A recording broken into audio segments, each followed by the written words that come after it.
Pagka ganitong medyo malamig na yung klima, maghahanap ka talaga ng may sabaw.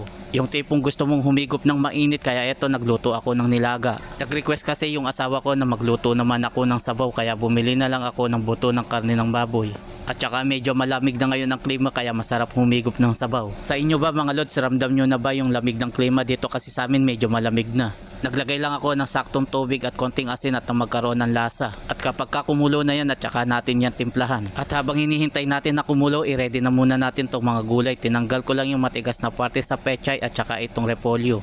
Bukod nga pala sa pechay at repolyo, meron din tayong ilalagay na mais. Bala ko sana patatas yung ilagay, kaya lang mas mahal, kaya ito na lang yung binili ko. At pagkatapos mag-ready na rin tayo ng isang pirasong sibuyas, yung medyo katamtaman laki lang yung hiniwa natin. Pagkatapos balikan natin yung pinakukuluan natin, tanggalin lang natin yung mga impurity. Tama ba yung sinabi ko mga lods? Pakicorrect na lang kung sakaling mali. At saka pa lang natin ilagay naman itong sibuyas. At lagyan natin ito ng buong paminta. After kong matimplahan, tinakpan ko na uli para ipagpatuloy naman yung pagpapalambot sa karne ng baboy. Balikan na lang natin yan kapag okay na yung karne. Heto lang yung maganda kapag bata pa yung nabili mong karne, mabilis lang itong pakuluan. Isunod nating ilagay naman itong siling panigang at saka itong mais. At para lalong lumabas yung lasa ng karne, maglagay tayo ng pork cubes. Baka umabot ka na dito sa bahagi ng aking video at nagustuhan mo yung ating recipe ngayon, paki-like and share mo naman. Takpan uli natin, balikan na lang natin kapag kaluto na yung mais. Haluin lang natin ito saglit at pwede nang ilagay naman itong gulay. At kung sakaling nandito ka pa rin sa bahagi ng aking video, paki-comment mo naman kung tagasan ka para malaman ko kung saan lugar ako napapanood. At para makapagpasalamat na rin ako sa inyo.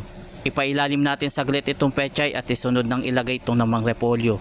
Nais ko nga palang pasalamatan yung mga bagong followers, ganon din sa mga nakapollow sa atin. Maraming salamat po sa inyo.